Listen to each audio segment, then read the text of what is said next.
Next to the vaccination effort as we creep closer toward a wider rollout. The government giving us a better sense of what that might look like. CTV's Beth McDonnell is live with more. Beth. There are about 650,000 people in Ontario that are 80 years old and older. And tonight there is hope for this group getting the vaccine as well as concerns. With more vaccines expected in Ontario over the next month, the reality of people 80 years of age and older receiving the life-saving liquid draws nearer.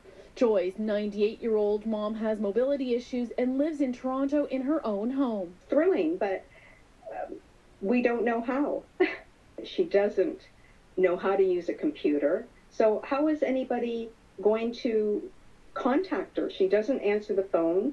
The government says it's developing an IT portal for eventual mass vaccinations, a customer service desk to support people not comfortable with online technology, and neighborhood mobile clinics are being planned by public health units.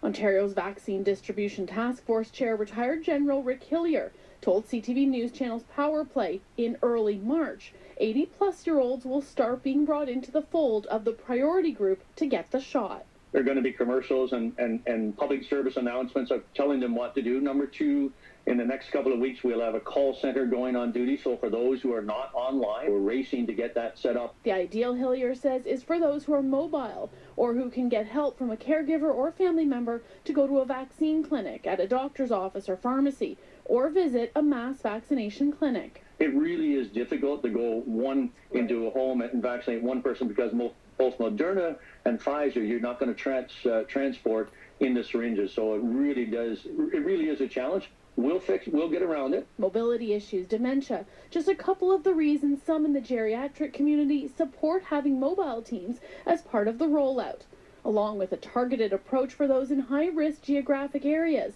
and having an easy system to use, like a hotline people can call. We have to recognize that diversity and meet them to where they're at. Because if we don't actually do that well, we're going to see what happened in states like Florida, for example, where it became an absolute free-for-all. And the people who were actually getting the vaccines in these older populations were silver foxes who were relatively healthy versus those who are homebound, living at home. Exposure at a mass vaccination site and the winter weather, other concerns for Joy when it comes to her mom. And have to wait for even an hour. She's not going to be able to do that. A difficult scenario she hopes families with loved ones over 80 can avoid. Hillier expects the vaccine call center to go live March 1st. Reporting live, I'm Beth McDonnell. Zoraida, back to you. Thank you, Beth.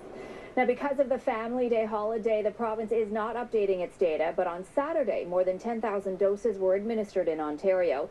More than 467,000 have been given out since the start of the rollout, and nearly 175,000 people are considered vaccinated, having received both required doses. And our online team has complete breakdown of the new vaccine details, including a full rundown of the next group set to receive doses. It's at ctvnewstoronto.ca.